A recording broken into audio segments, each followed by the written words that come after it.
How's the royal family? I pray that everyone is doing well.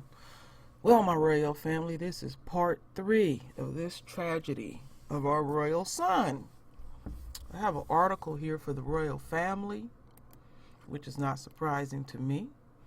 Officer who shot man say she mistakenly entered his apartment.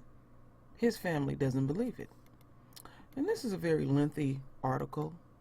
It may be helpful to some extent, but I got something even way better, my royal family. I have a raw video where we're going to listen to the attorney speak, and what these attorneys are talking about will give us more information, more evidence, and more of the fuckery. And these whoever rangers that they are, whatever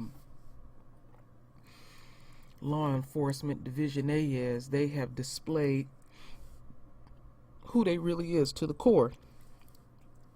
And at all costs, they are trying to find a narrative that they are, let's put it this way, they're trying to sell black folks, the royal family, a line of shit.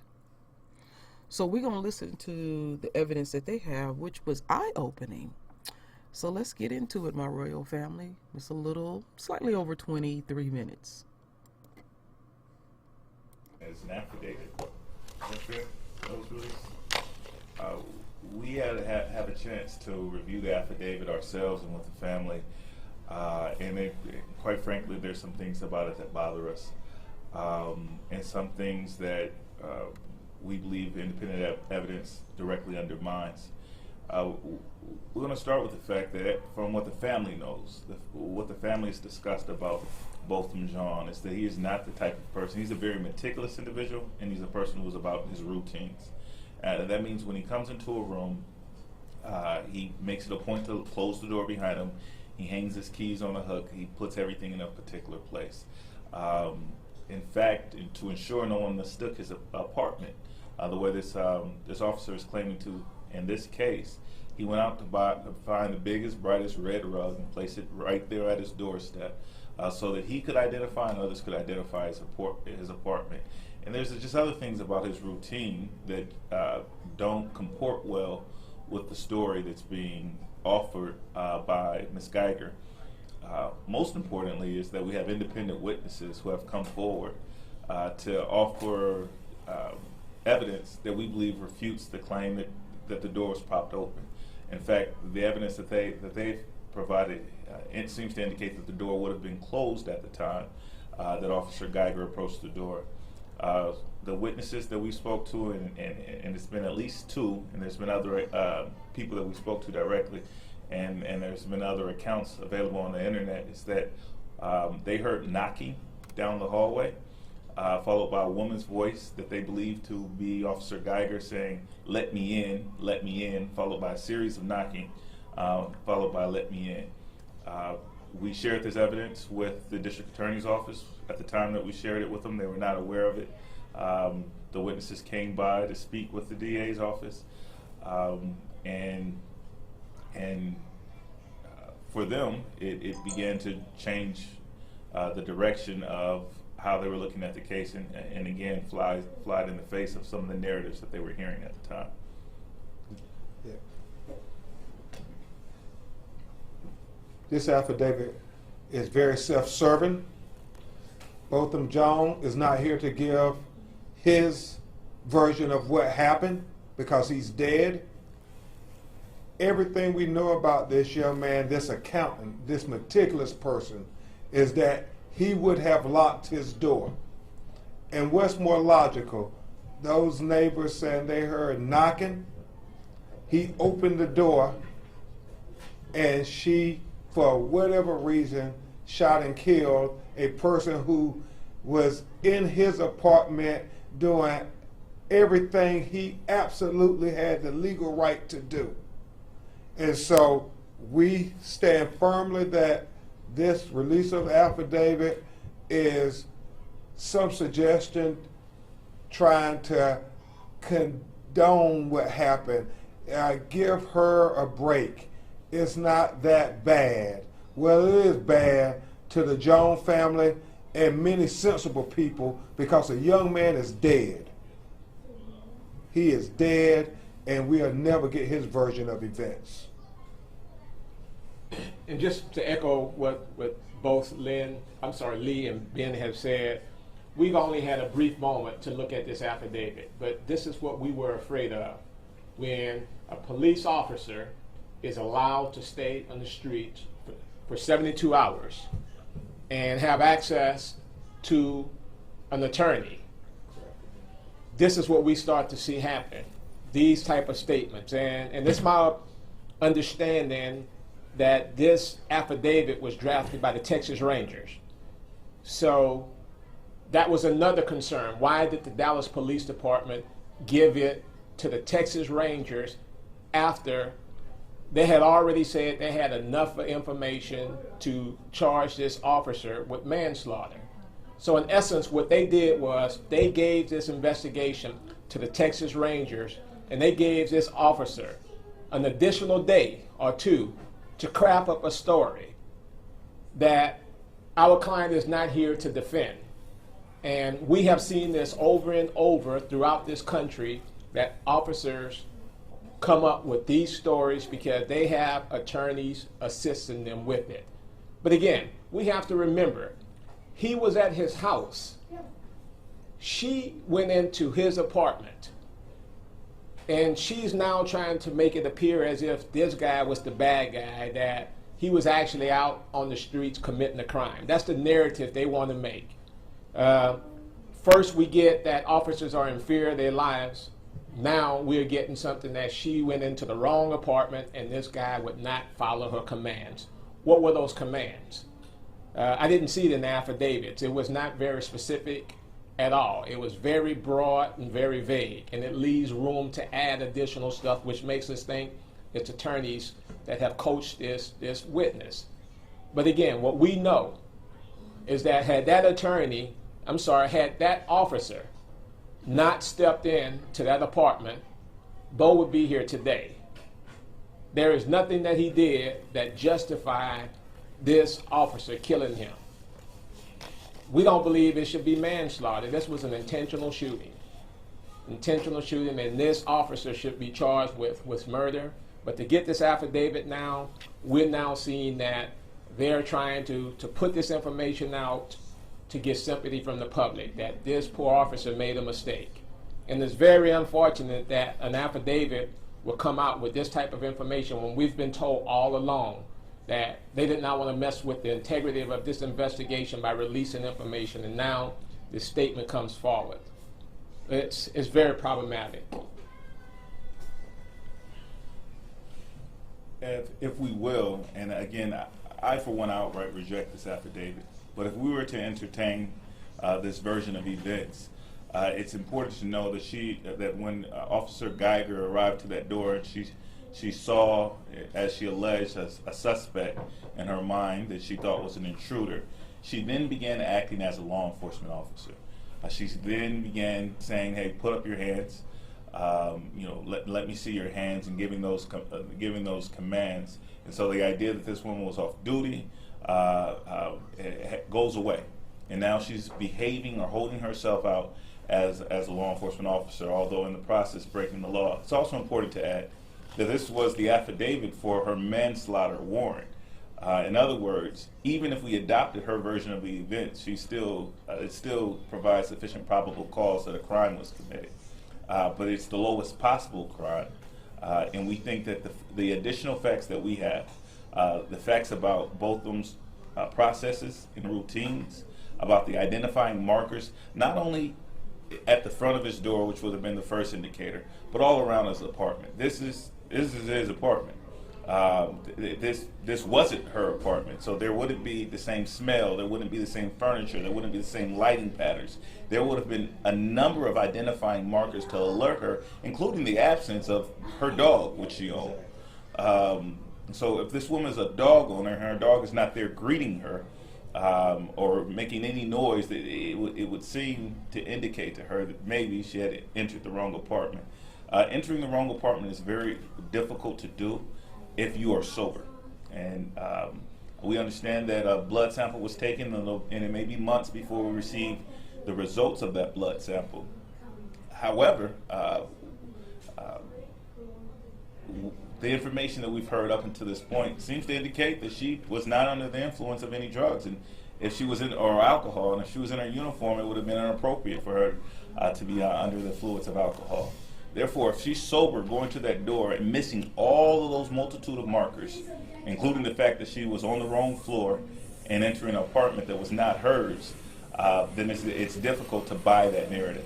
We'll take some questions now, and I assume we're not live anywhere, so I want to discipline my children for a moment. Hey, guys, I need you completely quiet. Quiet. And before we take a question, we often do this.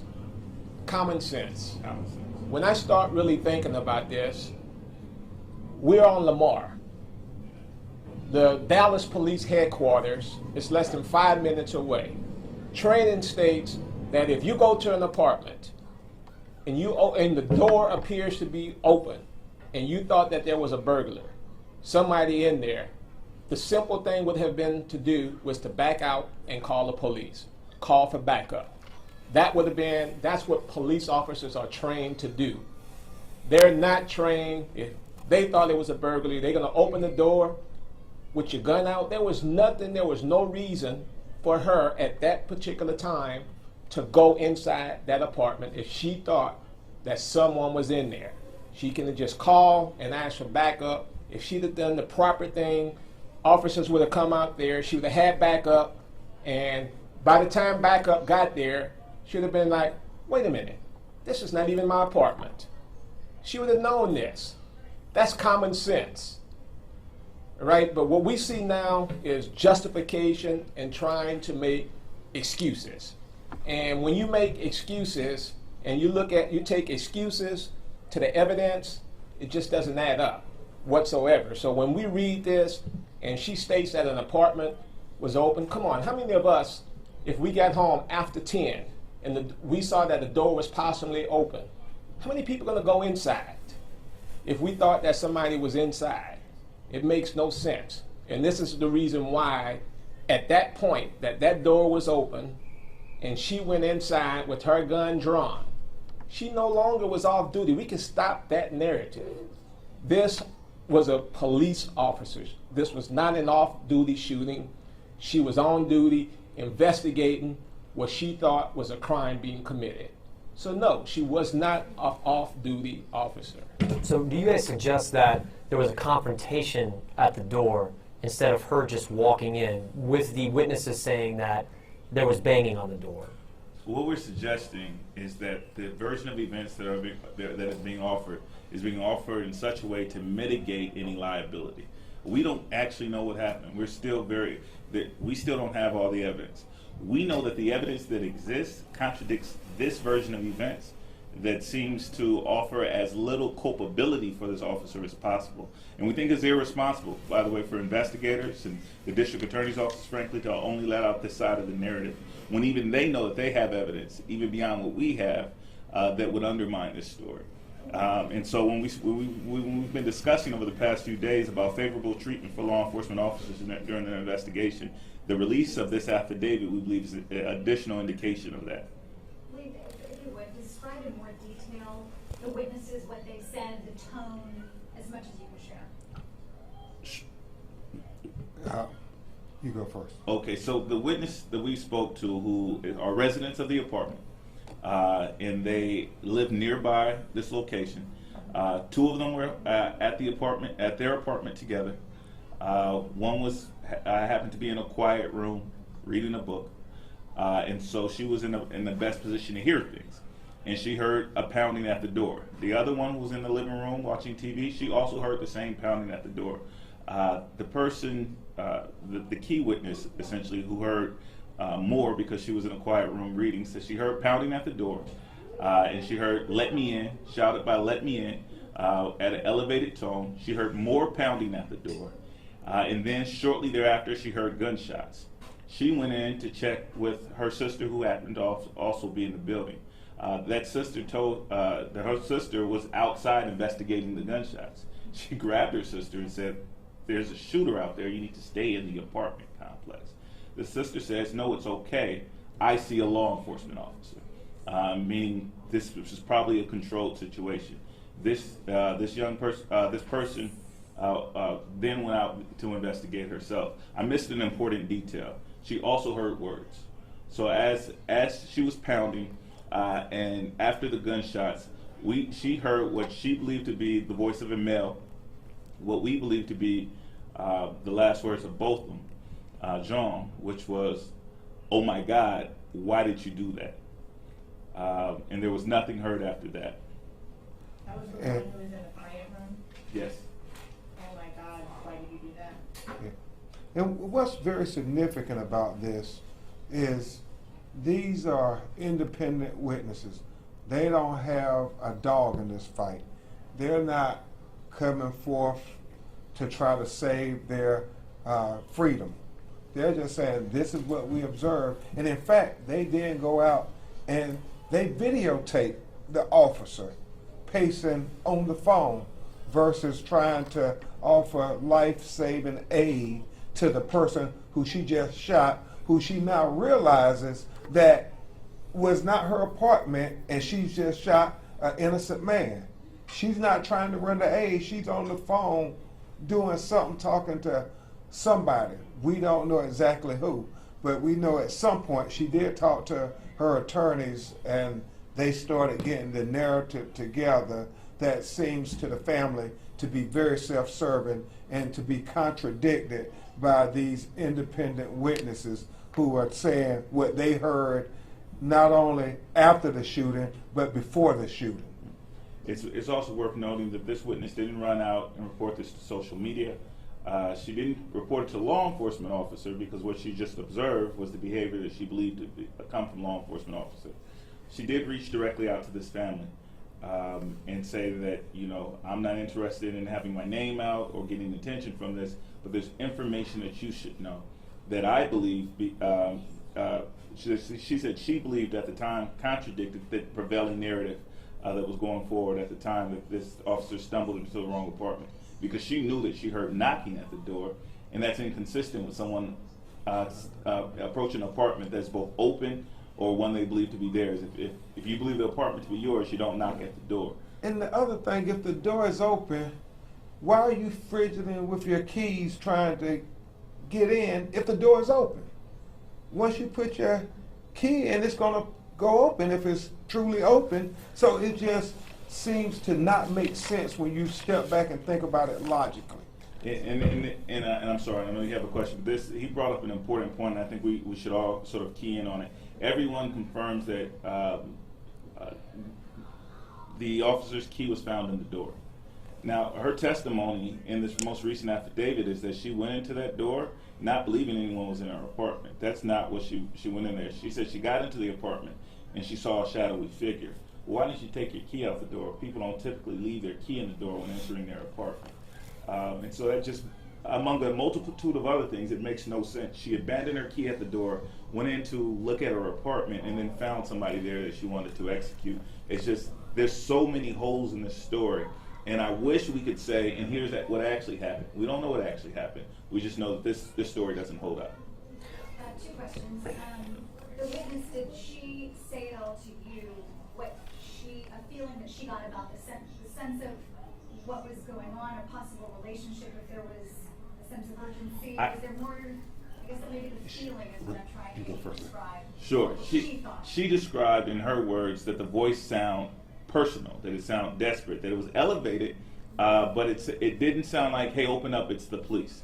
It sounded like, open the door, I want you to talk to me or interact with me. And I can't draw, and she didn't draw any relational aspect from that, but she just said it didn't feel like a dry, authoritarian law enforcement opened the door. It felt personal. And the second question, is there any chance that he was expecting somebody, because that was alluded to in the search warrant, they're confiscating laptop, cell phone, thinking that they may find some communication between Botham and somebody that may have been coming to the apartment.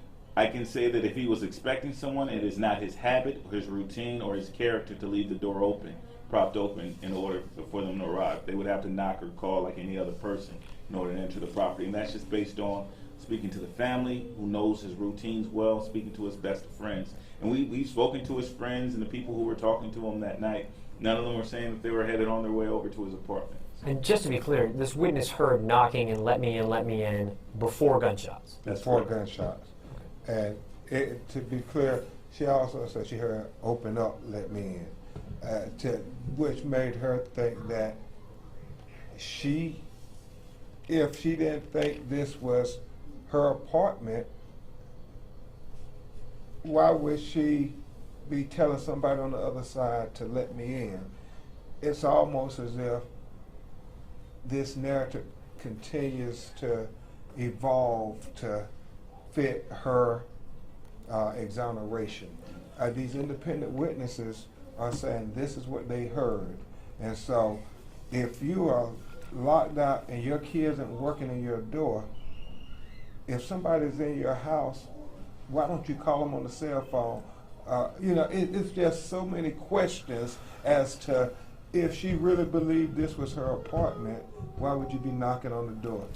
Or if you thought it was your apartment and you saying let me in, and now you're saying you saw a silhouette, why would you kill somebody in your apartment that you thought perhaps somebody was in your apartment? And if she thought she was at her own apartment and she was knocking on the door saying let me in, why would you shoot somebody? Question, And I want to throw this out there. I'm going to get to your question, but this is an important distinction. This is not somebody that we found on the internet. This is someone who reached directly out to the family. More importantly, this is a person who submitted herself to the district attorney investigators, who was able to provide a detailed statement to be questioned by investigators who work for the district attorney's office. This is not something that we're saying take our word for it. Obviously, the DA is not going to turn over their witnesses. Of course, you all can seek them yourselves, but we want to say that we wouldn't come forward with this evidence unless we believed it to be credible. And we find from our own conversations and from their behavior up until this point that these witnesses are very credible. In the search warrant, And the only reason we're talking about this is this affidavit somehow has been released that's very one-sided. Sir? in the search warrant, it talks about a surveillance system, the potential of there being one. Are you aware that there was any in the house or in the apartment? Not that I'm aware of, no. Just to clarify, you said that she spoke with the DA, with the investigators from the DA. You know if she spoke to investigators from Texas Rangers who are the ones who put together the affidavit? The Texas Rangers failed to find this person. They were aware that she existed. The district attorney asked them to find this person. They put together their affidavit without ever speaking to her. And how close were these witnesses to the apartment where the shooting happened? I couldn't give you a proximity. They were close enough to hear. And certainly on the that same video. floor? They Oh, they were the ones who took the video? Yeah. Yes. So the video, it's in, yeah. Yeah, the video shows you the proximity. Was that the video, the person who took the video, was that the girl in the quieter room, the one reading, or the one in the Yeah. TV room? The one who took the video, was it the girl in the quieter room or Well, the TV room? we don't know. Let's let that. But you think it was Yeah. one of them that took it? Yeah. And then the search warrant record talks about the cell phone being seized from Bo's living room, and that there was a laptop as well that they looked at, but it was damaged. Do you know anything about those? We have given you all additional information. Unfortunately, we don't want to give out too much more information that perhaps may interfere with the investigation.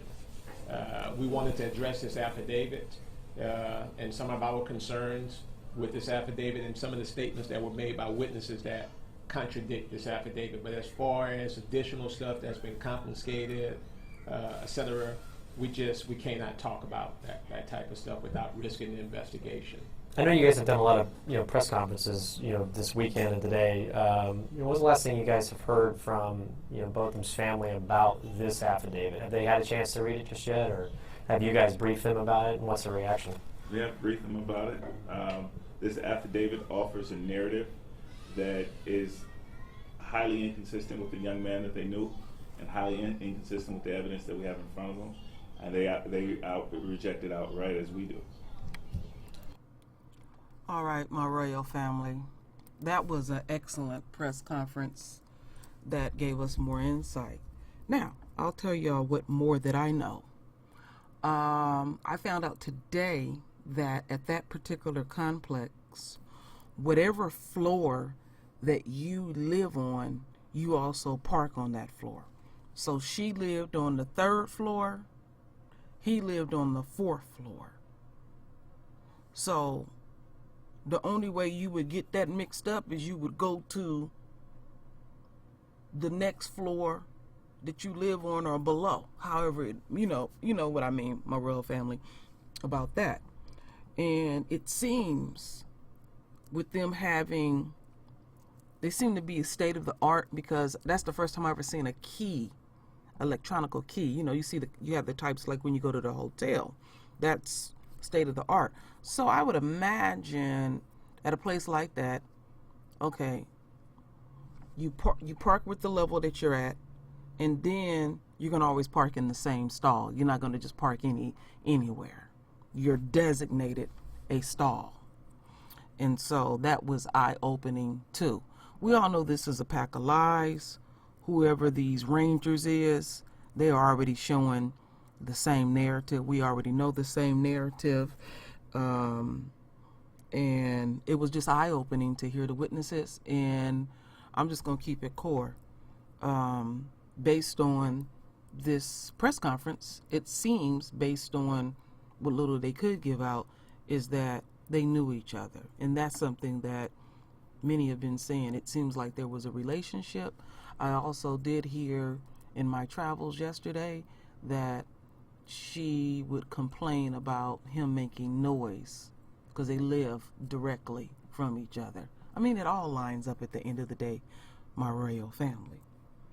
So anyway, my royal family, I'm just gonna stay on this. I know a lot of people are turned off, and I know why, but it just seemed I have an interest in it, a deep interest in it, and anything that I can fall raw like that, which they're not going to show to us, I'm going to present to the royal family. So anyway, my royal family, render your voice with your beautiful divine words, and as always, my royal family, I thank you for your love. And I thank you for your support. And with that said, Ashe.